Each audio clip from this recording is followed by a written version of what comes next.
Hello， 大家好，我是蘇州媳婦戴戴。現在呢，我用2個鍋同時操作啊。這個裡面呢是我熬的粥，這個粥呢是我從小吃到大的，還是蠻喜歡吃的啊。等我給大家看一下，這個裡面呢我真的是賣的那個豬油玫瑰包，還有燒麥。等我給大家分享一下。還有上次呢我給大家推薦的入職的小蘿蔔頭很好吃啊。早上呢喝着粥吃着蘿蔔乾也是挺好的啊。粥太燙了，我把它盛在大碗裡，讓它涼一涼。包子也好了啊，可以出鍋了。这裡面豬油都要漏出來了，太多了。這個呢，就是我和大家說到的入職的小蘿蔔頭，看到嗎？小蘿蔔頭，它是小小的一個圓圓的，這裡面是一袋是100克，我們把它拆下來啊。它是雙層包裝的，外面是一個包裝，裡面還有一個真空包装。小包裝呢是最好的，吃起来方便，吃完再開也比較衛生。然後再開一個周莊的毛豆雪菜啊，夏天了嘛，我就喜歡吃清爽一點的。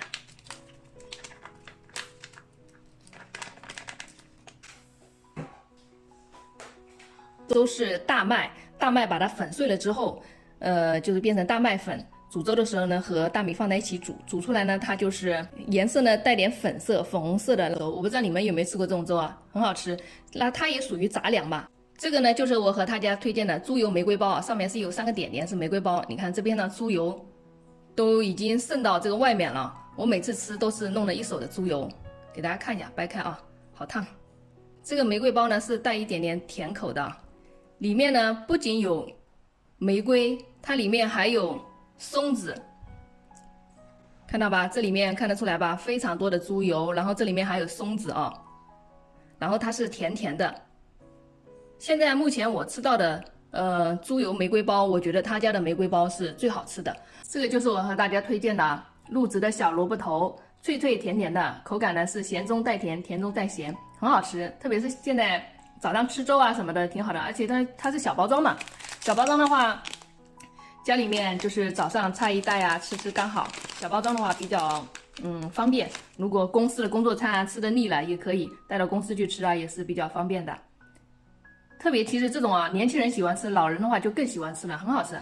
咬開裡面就是這樣子了。這個是周莊的雪菜毛豆啊，大家都知道，來過蘇州或者沒來過蘇州，應該都聽說過吧？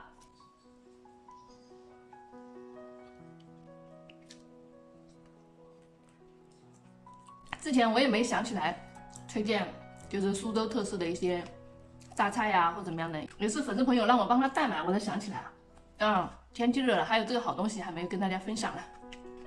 夏天了，天熱了嘛，早上吃點稀飯啊，配點稀飯吃挺好的。這就是我的早飯啊，簡簡單單啊，包子、榨菜還有稀飯啊。然後大家如果喜歡吃蘇州的特色美食，或者是蘇幫菜呢，記得點讚關注我啊！我們下期再見，拜拜。